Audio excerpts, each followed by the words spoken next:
sustainability is a huge topic. So I think in this conversation, we will focus on the environmental impact our events have as part of the wider CSR and ESG topics. I want to kind of give the opportunity. First of all, I will introduce myself, and then I'll give the opportunity to Lynn to give a little bit of background information.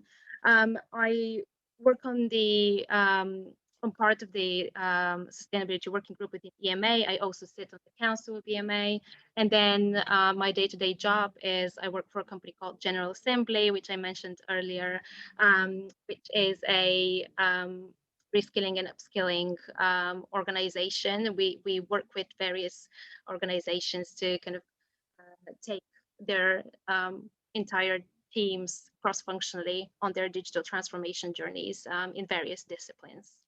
And now I'll hand it over to Lynn for your introduction, and then seeing our guests today. Hi everybody, so I'm Lynn Cugulliere. I've worked in events for over 30 years and I've headed up the global events team at Grant Thornton International since 2014. I haven't been as active as Christina on the EMA, but I have been a member for a few years. And this is the first working group that I've got involved in because it's something I'm quite passionate about. So to start off, I think, I'm not sure how many people we've actually got on the call who are going to join us in the conversation, but we thought it would be quite useful to, Christina, did you finish your overview or do you want to go back to that first? No, I'm fine. I think okay. we can start with. We'll start with our a couple of questions just to get a little bit more idea of where everybody is. And the first one is simply, what does sustainability mean to you? If you haven't opened it, if you could just open up the chat and then post your ideas. So, what is sustainability for you?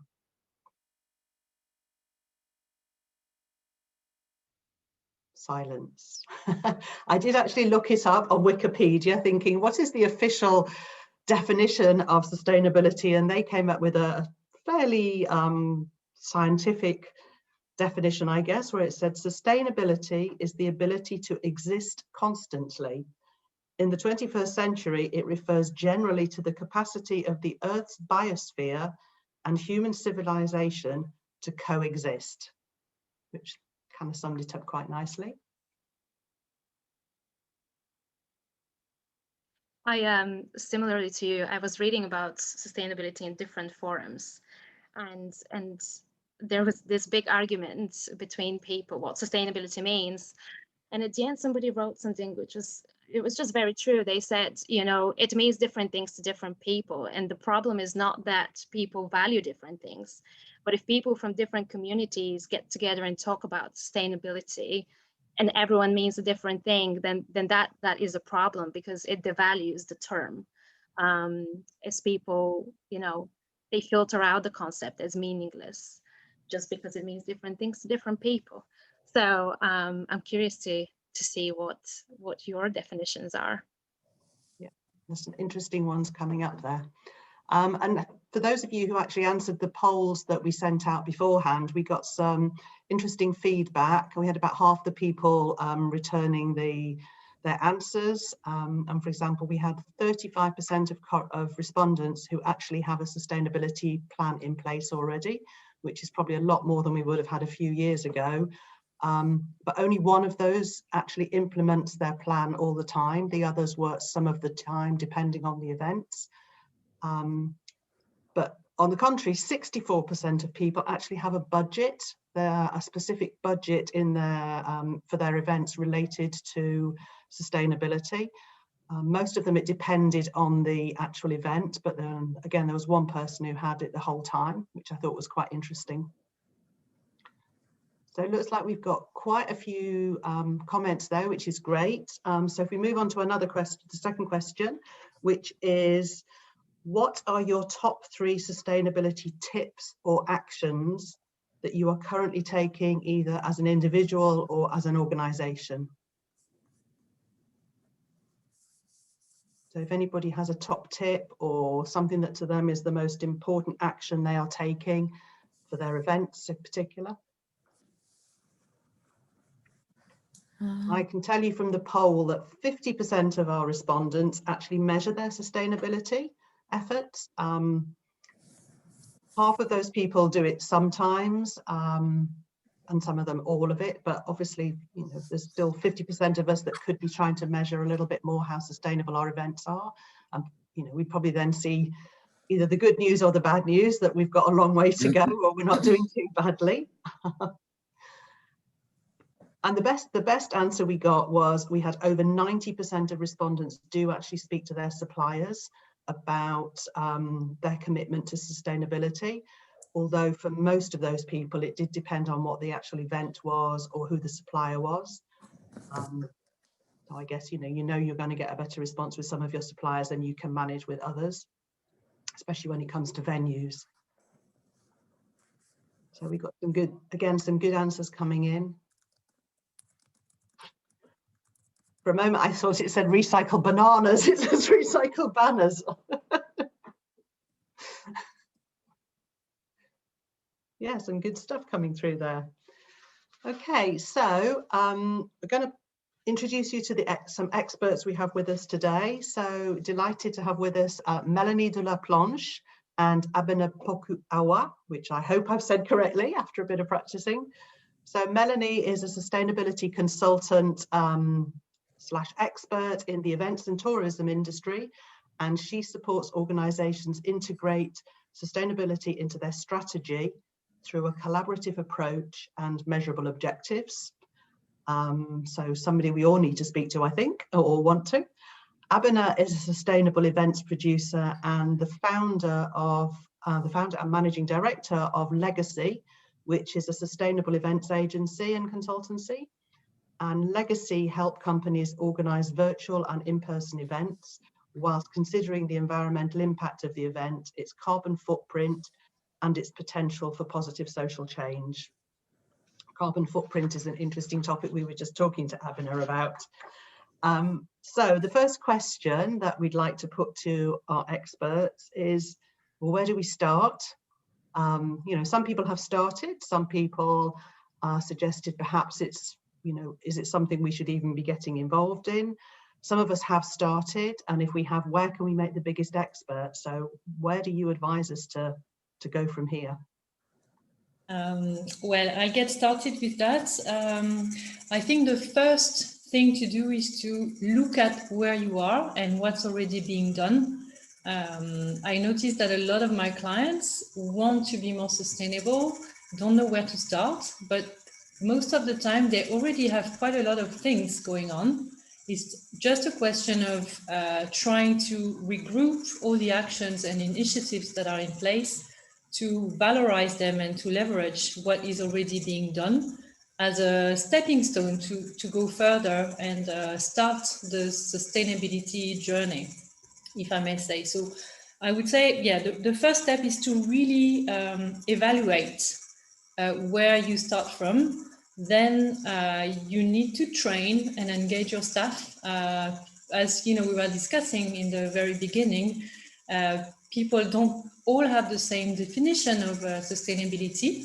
Some people are really well versed, others are less. So you need to make sure that everyone understands what sustainability is, especially in a corporate context. I mean, what is your company's CSR policy? What does sustainability mean for your organization? And how do you train people regarding these aspects that you're looking at? And then once you've engaged your staff and trained your staff, you need to really identify what are your sustainability issues, maybe depending on the format of your events. I think sustainability topic will be different whether you organize a roadshow or whether you organize a virtual event or a conference. You're looking at different kind of impacts, and then you have to decide which ones you're going to address. And if I can say something about that is, don't try to do everything all at once. Just take it step by step. address the one that's most important to you, work it out, try it out, and then work out incrementally to make it happen over time. It's a question of long-term actions, really. Then put in place your plan, allocate roles and responsibilities. I was talking about engaging people. That's also how you engage people, in making them responsible for what you want to achieve. And then, yes, you have to measure and ensure people are reporting to on their performance. And not performing to your objective is okay, I think, as long as you explain and as long as you know why you're not achieving an objective. That's something that we repeat a lot in sustainability, because some people also don't do much because they're afraid of not doing well enough.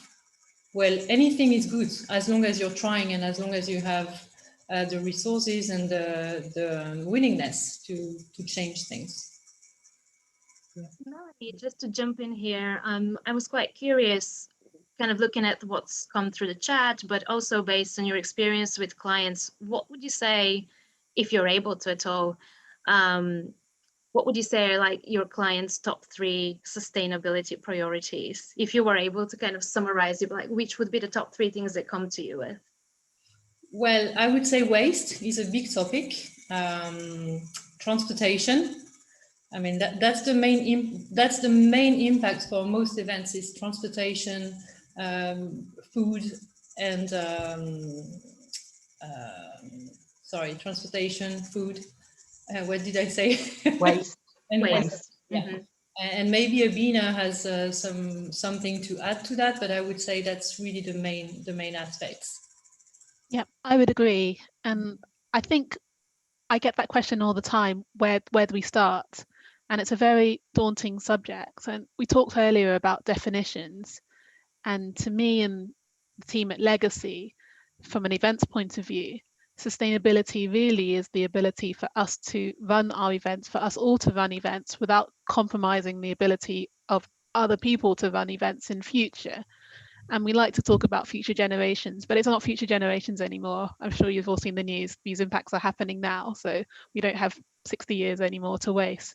So in terms of where you start and what clients' areas of focus should be, we have 9 themes of sustainability that attempt to cover all of the issues that we're talking about when we're talking about the environmental social impact of events. And so if we could just have a look at those 9 themes, I can just show you them quickly and then give you the advice I give to clients. So Priya, if you could, fantastic. So these are the 9 themes we use to kind of shape how we talk to clients about making events more sustainable. You can see they cover a range of issues. So in terms of clients' top focus, the first 3 tends to be on clients' minds for what they want to reduce. So energy and carbon, so making sure that they're doing all they can to reduce their impact on climate change. And there we're primarily talking about carbon emissions. And the next one is waste and materials. So I'm sure you all know that events can be hugely wasteful. And so materials is a major area of focus for clients. And then the third is food and drink, because they're such a big part of the event experience. And so clients are really keen to try and minimize the impacts of food and drink. But I should also add, as Melanie's also alluded to, that by far for most events, the biggest impact is transport, even though it's not a major focus generally for clients. But transport, actually, if you can reduce your impact from transport, that's a game changer in terms of your overall impact. So in terms of where to start, we always say that start by focusing. There's a lot of issues here and not everyone can be an expert on all of them. So we advise the people we speak to choose 2 or 3 issues that you're going to focus on for the next year, whether that's well-being, energy and carbon and water, for example, and really do everything you can to focus on those particular 2 or 3 themes for that year. Don't ignore the others, but really put your focus onto those. And then once you feel that you've done as much as you can to reduce your impact against those 2 or 3 themes, then you can move on to another 2 or 3. And in that way, you really doing a good job on each of these issues rather than doing a half-hearted job on all 9 of them because there's just too much to tackle in one go. So my first tip would be focus. My second tip would be just start. It's really daunting sometimes, and there's so much information out there, and sometimes it's just hard to know what to do first. Just do anything would be my, just make an action. Once you get going, you realize that it's not as hard as it seems. So focus and just start would be my tips. Yes, and if I can add to it, I would say also talk to your suppliers, because I mean it's well known that suppliers are waiting for their for their clients to ask about sustainability, and the other way around. So everyone is waiting on one another, and nothing really happens. And as a lot of companies already do sustainability things but don't really know how to communicate about it, it's the same for a lot of the small businesses. Sometimes they do a lot, but they don't advertise it, they don't say it. So if as an events organizer you talk to your suppliers, you might realize that they already do quite a lot and that you can make the most out of their experience of being more sustainable. And then you can also communicate about it and find new solutions with them to be more sustainable, and you don't have to start from scratch. There are some solutions out there, but sometimes they're not really well communicated. That brings us in nicely to the next question we had on our list, which was about responsibility. And obviously we can all make choices, and some of the things you've said are really great. And you know, even in the group that we've polled and we've got here, I can see there's a huge difference of opinion. You know, from one of the people in the poll that answered the poll said that the event managers are the ones who have the power to introduce green practices and influence stakeholders. And then I think at the very start of the conversation, somebody commented on, is it really up to our industry to make changes? I might have got that slightly wrong, but it was sort of the opposite end. So everyone's got different opinions, and you know, how do we push this? You know, we've got to push it to the leaders, we've got to push it to the supply chain. Not everybody's willing, you know. We'll try, but do you have any tips on how we can make that work? I can start here, and yeah, it's a real issue getting your stakeholders on board with you, because the events industry is so complex. To tackle the last part of that first, I absolutely believe the events industry has a responsibility to take the lead in this for two reasons. One is that events have a hugely costly environmental impact. I'm sure I don't need to tell you that. You've all seen the impact from events. So one is because our industry is doing a lot of the damage, but two, because events are so powerful as a vehicle for change, we really can bring in all types of people with different types of events. And I personally can't think of many other sectors that have the power to influence that events have. And so we really all do have a responsibility to take this on and show all other sectors how it should be done. But in terms of getting the buy-in, especially with suppliers, we found there's sometimes a reluctance to engage with suppliers, especially if the supplier doesn't want to particularly implement sustainability measures. However, I guarantee in this day and age, when you talk to your suppliers, you are not going to be the first person to have asked them about sustainability. So you want to kind of basically engage in a form of pester power. I'm sure those of you who have children understand that. The more people that ask the suppliers, especially the big suppliers, about their sustainability policies, the less they will be able to resist that question. So even if you feel you're not getting a satisfactory answer, still ask the question, because eventually that supplier will have to come up with a response. So keep going and be persistent. And then internally getting buy-in. Sustainability can be a real bonus for your organization. It's fantastic in terms of marketing and comms, especially as survey after survey shows that clients and stakeholders are really expecting organizations now to be acting on this. It's also a business risk. I don't know if you've seen, but a lot of companies are now being forced to report on their carbon emissions, and diversity and inclusion and other issues as well. And so if your company is not doing that, then there's a risk to them in terms of how attractive they are as a company to do business with. So don't frame it as a save the planet issue necessarily. Obviously that's important, but frame it as a marketing and communications win, frame it as a business risk as well, and that should help towards trying to get the buy-in, especially from senior management. Absolutely agree. And I also feel that when, to go back to the supplier aspects, I think it's really important to collaborate, or to also showcase that as a client, you're also engaged on the sustainability journey, and that yourself have decided to make some efforts towards sustainability for your event, because it demonstrates engagement, and it will also make your supplier want to help you on these topics. And it's not because a supplier tells you, oh no, we don't have a sustainability policy, that you shouldn't work with them anymore, or that you should force them to do something. To me, it's an amazing opportunity to work alongside them to find a solution together, and find solutions that will benefit the whole industry on the longer term. So there is really this engagement and collaboration aspect that is really interesting and important.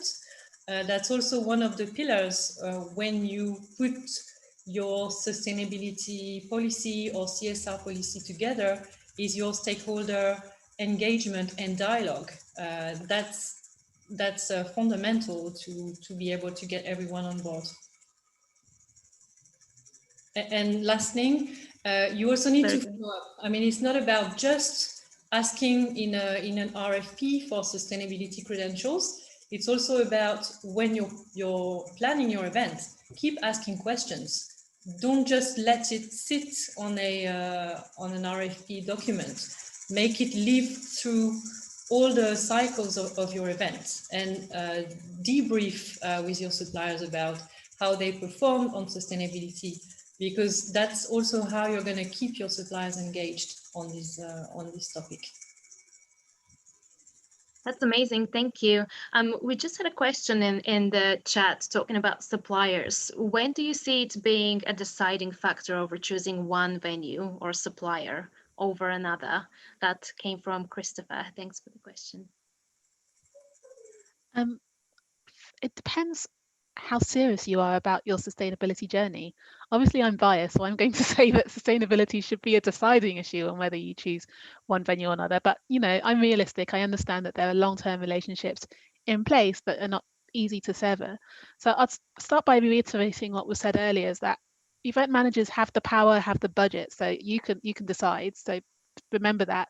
But also, as Melanie said, it's not necessarily about cutting off a supplier instantly if they don't meet the standards that you'd like. You can work with your suppliers to see, so that you can take this journey together and see where you can improve together. And the benefit of doing that is then that supplier will then take those practices to work with the next supplier as well, spreading the benefit. So it's really difficult to answer the question as to when you should cut off a supplier or venue because they're just not meeting the standards that you want. It's a really individual decision that depends on your organization. No, that makes sense. I would be quite interested to hear, and I don't want to put you on the spot, Melanie and Abena, but are there any case studies that you could think of, you could share with our audience of perhaps a client who has come to you with, you know, they want to be more sustainable, they might have identified elements to focus on, or maybe not, and kind of what steps you took, and just draw that picture for us without obviously sharing any company names or any such information. I can maybe start with two quick examples just to give you a range of events. One, we worked with a fairly large media organization, especially in the UK, and it was the head of events who was pulling her hair out because she'd been tasked with making events sustainable by senior management, but with no support resource or anything to do with that, and didn't know anything about sustainability, so had no idea where to start.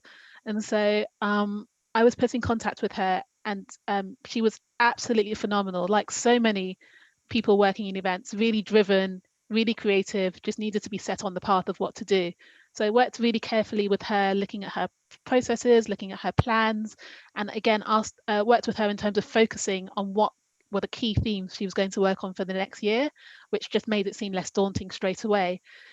And once she'd kind of gone through all of her processes and worked out where to embed sustainability in all of her processes, so their procurement spreadsheets, the spreadsheets that they use for their surveys, all their comms material, then she felt empowered to be able to take that to her suppliers and ask really difficult questions. Because I'm sure, as you found, sometimes you'll ask suppliers for sustainability policy and you'll get some kind of document, but it doesn't really seem to respond to what you actually need to know. So she felt inspired to go and ask those difficult questions. So when the supplier said that we have a sustainable fish policy, for example, she went and asked, well, what does that mean? What do you mean sustainable fish? For this event in Sweden, how is the fish sustainable compared to this event in Spain? So she really did put her suppliers on the spot. And in some cases, her supplier wasn't able to answer, and that was fine. She recorded that, but it meant that next year, when she goes back into her spreadsheet, she'll be able to say, oh, look, actually, I wasn't able to get an answer on that. Is that the right supplier for me? And the results from doing that exercise was so brilliant that after a couple of events, senior management realized that they were getting a lot of credit for their sustainability. So they gave her a couple of interns, then they gave her I think one full-time resource to help her with it. And she felt just really excited at where she'd got to with this. So she took on her next two themes. And so it's just really grown from that one seed. And then another case study would be a large sporting event held outdoors in London, and so major impact, and they hadn't really thought about their sustainability impact before. And it was just a simple thing. It was cable ties. They were tying their banners to the railings in London with plastic cable ties. So spending an absolute fortune on cable ties as well as the plastic impact. So just a small note to them about, well, maybe thought about a different option you can use to secure your banners. No one had ever really thought about it before. Save them thousands just on plastic cable ties. So it doesn't have to always be a huge change. It can just be small changes. That's amazing. Well, if I can add my example, I would say it's what I did was an audit for a 10,000 plus event, conference and expo. So we worked on ensuring that all the suppliers knew that we were working on that audit, and we evaluated the impact of the event through a carbon footprint calculation as well. But it was also about making sure that we were able to map all the suppliers' inputs on the event.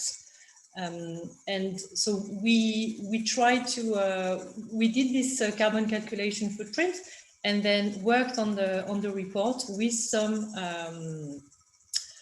recommendations for action. For example, travel.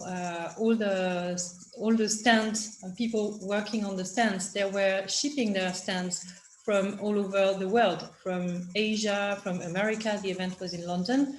So we worked specifically on this because we also identified that the biggest impact was on this transportation of all these stands for this exhibition. And the recommendation was to work on supplier guidelines on how they should be working on their exhibition booth, making sure that they get them produced more locally to avoid shipping. And the recommendation was also about education. I think education is key.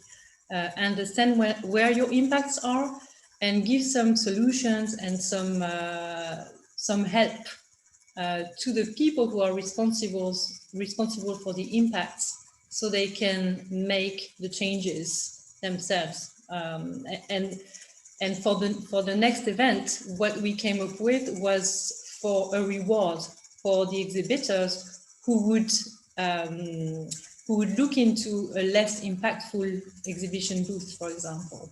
So it's about rewarding good practice rather than telling people, oh, you're naughty, you're too impactful. It's I like the positive aspects of how you can make things change, really.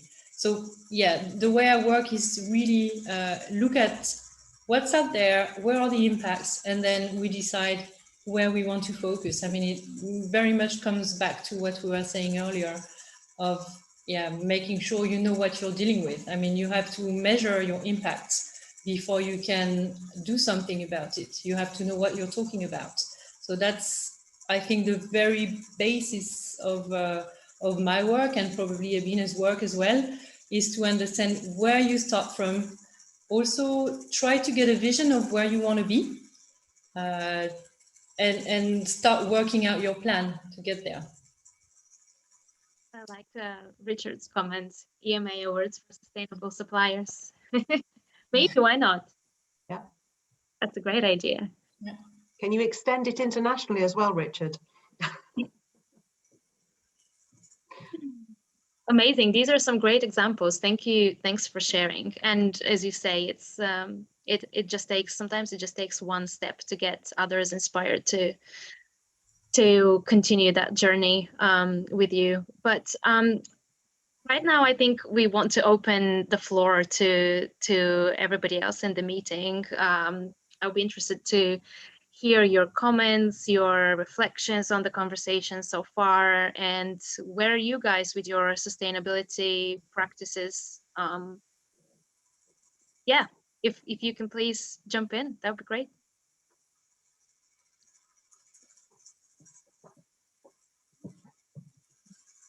For us, it was, so the reason I asked that question about when it's a deciding factor, I mean, I can honestly say people have been talking to me about it for a long time.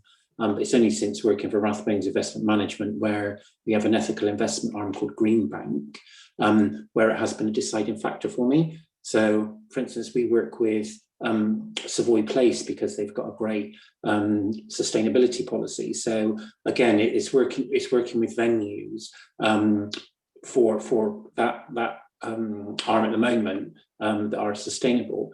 So I'd say that's a big tick for them when working with the venues. So we ask them, what do you do about repurposing your food? Where does it go to so it's not thrown away? Do you turn your projectors off in between? What do you do with water? How do you recycle and reuse towels and all those kinds of things?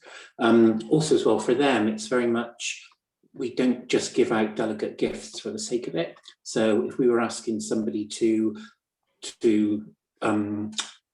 complete a feedback questionnaire, we would probably give them a sustainable pencil that when they finished with it, you could pop it in some earth and it then turns into some kind of plant. So it's about sort of making sure we just don't give things and do things for the sake of it. It's about doing things with a purpose, really. So that's where we are. If I'm honest, it hasn't came over to the other venues and events we do. I'll always go probably venue over somewhere that's sustainable. So I do ask those questions when it's appropriate, but it's not a deciding factor for me yet on all the events I do. I'm quite curious to know, do you budget for sustainability? Is that do you have a line in your budget, or do you add it onto kind of per capita? No, not at all. I mean, we do things like we try and repurpose event collateral. So I urge the marketing managers not to do things with a event name and a date on them. So it's things that we can use time after time after time. So I would say a lot of our savings are just made organically. We don't have anything specific just for sustainability. Mm-hmm. I love hearing that, because it really speaks to what I know, because one of the first barriers people will say to sustainability is it is more expensive to be sustainable. And there's a clear example where it's just about how you organize your event and design your event. It doesn't necessarily have to cost more. In fact, it can be cheaper for you, because in this case, obviously, you don't have to go and buy new graphics and signage every year for your event. So there's actually a cost saving there. Great example. Yeah, and we can see here the medium term is quite interesting as well. I mean, you need to look at your savings on maybe a yearly basis rather than on an event-specific basis. When you repurpose signage, for example, that's where you're going to make your savings, not printing it again for your events to come. Yeah. Hi, Richard. Could we create? I mean, I put it in the question box or chat box. Could we create like bronze, silver, gold, and sort of, so within your 9 pillars, we have, okay, these are things are easy to do. You can get this started. This is where to start in this pillar. Do those. So then we could even start to sort of map our members that, you know, they can be saying what they're doing and encouraging them how to do things, but then they can see the next phase to go on to once they've completed the first phase. Yeah, I think in theory, I think mapping out the process is really good. Having a plan of where you're going to get to and against the pillars. There are a few organisations I think who are really working on this for sustainability. At the moment, there aren't really any standards that are internationally recognised. There's an ISO standard 2012-1 for international events, but it's more of a framework that sets about how you should set up your management system. It doesn't really set, like you said, like gold, silver and bronze targets to aim for against all the themes. So there's definitely a gap. There's a need for someone to kind of set standards and benchmarks and, you know, tips that are applicable across events. Yeah, I would say where it gets difficult is to, you know, all these standards there are quite a lot up there in some areas, and it's difficult to judge whether they are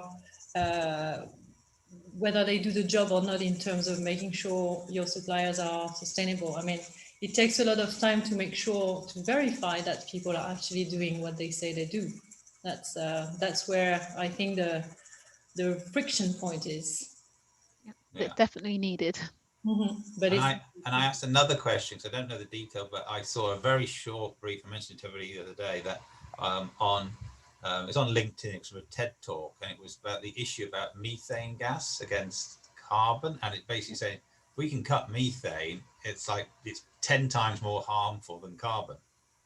Yeah. And so he was just saying, the guy was saying, you know, I'm a meat eater, but I basically eat vegetarian 4 or 5 times a week now. And meat, you know, like at the weekends. And funny enough, you know, that's kind of what I'm personally doing, just from a health point of view. But it's such a simple change. Yeah, absolutely. It's really true. I mean, Is that true? Sorry, that methane. Methane is 20 times more potent a climate change gas than carbon. However, we don't really generate methane as an events industry. Cows generate it a lot when they fart and burp. But from an event point of view, generally, we are generating carbon emissions. And so that's really where we could focus from an events point of view. And we generate carbon generally by heating and powering our venues. So electricity and gas and diesel in our generators, and also transporting people around. So burning petrol, which creates carbon, to transport all our delegates around in planes, trains, buses, etc. However, eating meat has a terrible environmental impact on the planet. And I say that I'm not a vegan myself. I do eat meat, recognizing that, but it's got a huge environmental impact because of carbon, what it takes to produce that meat, the farting cows, and then all the other environmental impacts, like the amount of water it takes to grow, the amount of land use it takes. You know, I'm sure you've seen pictures of Amazon being slashed to, you know, create grazing land and that kind of thing. So yeah, definitely, if you're serious about treating climate change, you should reduce the amount of red meat in particular. So cows and beef and lamb that you eat, because they're terrible in terms of the environment. But just to it wouldn't be hard to turn our event menus, particularly like buffet menus, or if you're going to go back to buffet anymore, but the lunchtime, you know, grab, eat.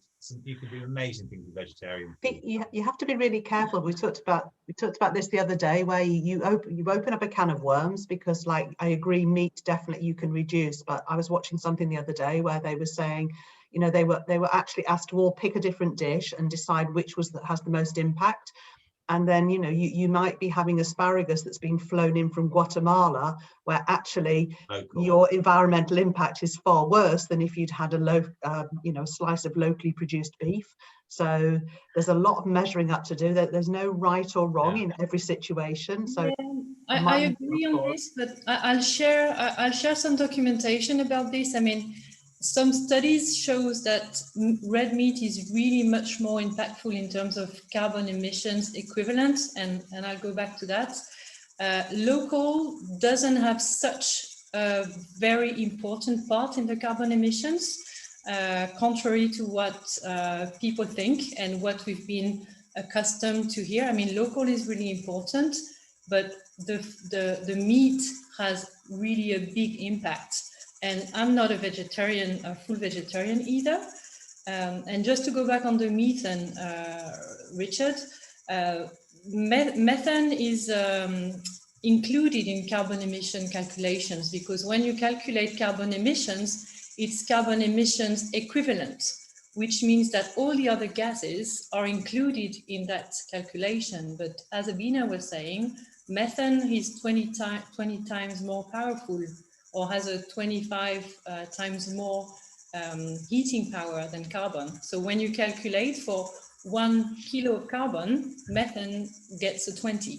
So you get 21 carbon equivalent. So, I mean, as Abena was saying, these are very difficult topics, and it takes a long time to really understand what's behind it. And that's why sometimes people are confused, and we get all these ideas about stuff, and we suddenly realize that it might be wrong. So it's complicated. Yeah. It's simple guidelines would be really useful. So I'm now assuming that it's more harmful to cycle in the countryside through fields of cattle and sheep on either side of me than it is to the city of London.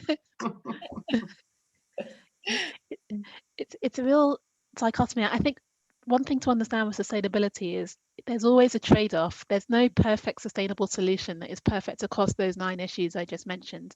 There's always a trade-off, and as kind of Lynn mentioned, you might focus on eating locally, but that might have a detrimental effect on local water supplies, for example, and vice versa.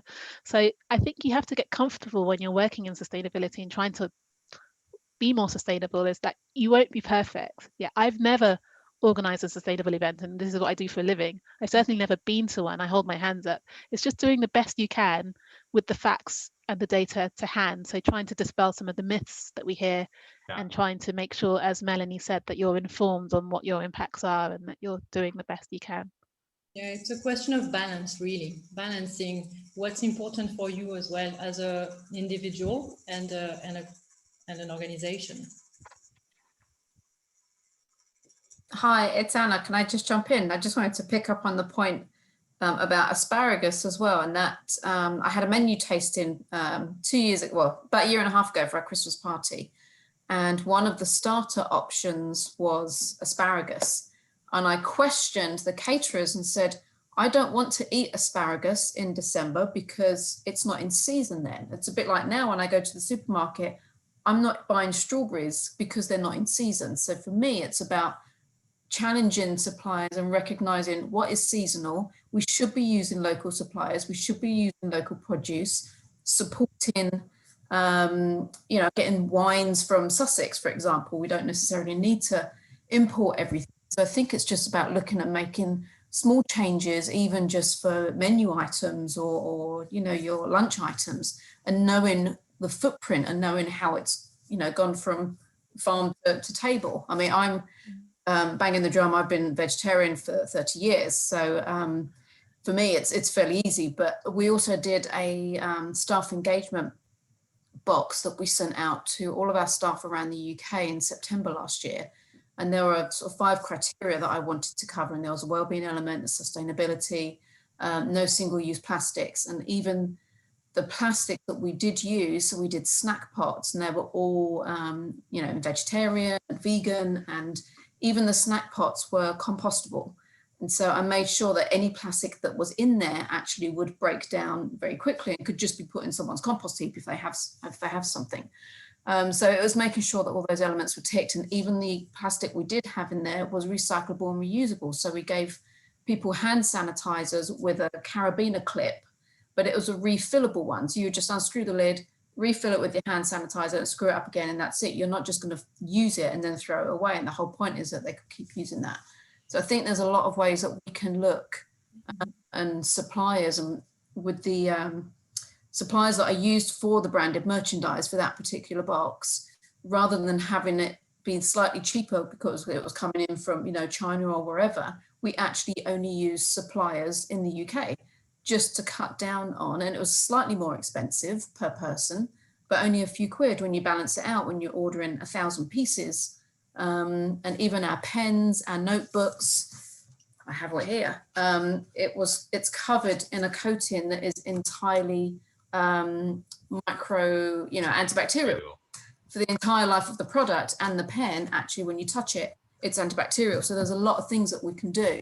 and just make a small difference. And if everyone makes that small difference, it's going to have a big impact. Yeah, I recall, Melanie, you might remember this, but I think it was when Bloomberg came in as mayor of New York, that very much the US and particularly New York leapfrogged the Europe in CSR and sustainable objectives. They were way behind. They leapfrogged. They're probably now with Bush, they've gone way back again. But where I was coming from, basically, New York had a policy of all businesses had to measure their sustainability and report on it. And they had a commitment to buy 25%, I think it was, locally. So we as events people were also there, that was drove down through that. And we as their suppliers were looking for, you know, local suppliers, caterers, making sure that they were buying their food produce, at least 25% of it locally. And I presume, you know, the idea was then to move that dial. But again, it's a good start if you sort of set yourself a target to do something. Yeah, you know, I think governments have a lot to do as well in advancing sustainability, and corporations are also jumping ahead of legislation, I think, and that's where carbon footprint is getting really interesting, because we're talking about taxonomy and, you know, how it's going to be taxed in the coming years. So I think that's also a hot topic that we need to start thinking about in the events industry. That's part of yeah, I think we can't go around of just offsetting carbon footprint by paying them to plant some trees in Tunisia or somewhere. No. Yeah, that's not going to help the planet. Yeah, and again, this is a very specific topic. I mean, the offsetting, we could talk about it for days because there are so many things to say about it, and so, you know, it's complicated as well. And that's where it's if you don't know how to tackle it, you can also talk to professionals or to people who can help you make it simpler, or at least help you communicate transparently about what you're doing. Because as we were saying before, I mean, you cannot be perfect. Nothing is going to be totally sustainable. It's a question of balance, but it's also a question of what you claim. Big corporations are scrutinized on what they are saying in terms of sustainability, and they need to make sure that what they say is absolutely true and not made up for marketing purposes. Of course, it helps marketing and communication, but it needs to be accurate. And that's where sustainability experts can help make sure there is no bad PR on sustainability topics. I would agree. Yeah, that's a great point. I was going to say, even now when we do virtual events, and I think, Lynn, you were saying that you might be going virtual for the future and not going back to physical events, but we still want to engage our clients, and you know, we're still sending boxes with giveaways or you know, lunch or whatever. In your opinion, I guess that's more of a question, but whilst we're trying to be sustainable with the items within these boxes, obviously the carbon footprint, that transporting it, that's still there. But how do you communicate your good intentions while realizing that, and the fact that you're not 100% sustainable? Do you communicate that, or do you only focus on this is the good we do without kind of acknowledging the negative part of it? No, so one of the projects I'm really excited about at the moment is we're launching a sustainability marketplace on the 13th of April. And the reason we're doing that is because we feel there's a lot of vagueness, non-transparency around this whole industry. And so it's really difficult when you're purchasing or sending or whatever to understand what your impact is. And I'm a really big fan of being informed about what you're doing. So even if you're going to put it in landfill, whatever, at least it's an informed decision. So I really think you should be honest with your stakeholders, no matter what you're going to do.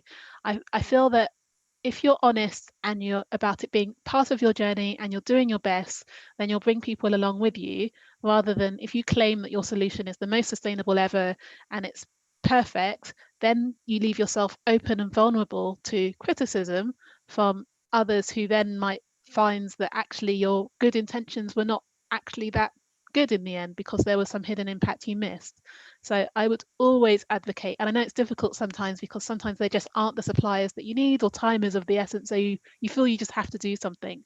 But I would always advocate being honest and transparent with what you're trying to do in terms of sustainability, and encouraging your suppliers to be honest and transparent with you as well, so that you avoid situations where you thought you've ordered X that was made from recycled plastic, but it turns out actually it wasn't made from recycled plastic, or 10% of it was made from recycled plastic, which is another one that often pops up, where a tiny part of the, I think I've seen fizzy drink bottles where the lid was made from recycled plastic, and so that opens you up to, you know, criticism if you claim that that is a sustainable solution. So just be honest and encourage your suppliers to be honest too. Thank you so much for that. I think we could probably talk all day on this, which is great, and there's loads of topics coming up in the chat which probably will help, you know, help us to plan future events, but we're running out of time, unfortunately. And as I said, I could talk about this forever, so I just wanted to do a little bit quick recap of what the main points of today were, and then just to mention, first of all, I'll mention that we will be holding more sessions in the future, hopefully get much more of your input. So if anybody's got any suggestions or comments they want to make, or you know, if anybody else would like to join our group, we're a small group, so we're happy to have more members, please feel free to email in. I'm guessing that would be to Priya, just to let her know. But just to quickly recap, I think some of the main points coming out of it was that, you know, there's a big difference on where we all are within the industry, and even on an understanding. So we are, you know, we've got a big journey ahead of us. Something Mel said I thought was really interesting, that we probably are all doing more than we realise, and we can use that to leverage how we plan going forward. I think we need to be kind to ourselves as well on the journey. Abena's 9 areas to focus on I thought was really, really helpful, and I'm sure we'll be able to share that again with everybody. Mel summed up a quick and easy process. That would be nice. So evaluate, train and engage, establish your main issues, and then prioritize. Take steps as you go. Don't try and focus on everything at once, and give people roles and responsibilities so that you're sharing the burden. I think the top 3 concerns, it seems, for most people would be transport and food and waste. And I know certainly for those of us who work in an international environment, transport is just a huge headache for us. And that as an industry, we have a huge impact. Abena pointed out that, you know, events are one of the big culprits when it comes to damaging the environment. So we can make a big difference.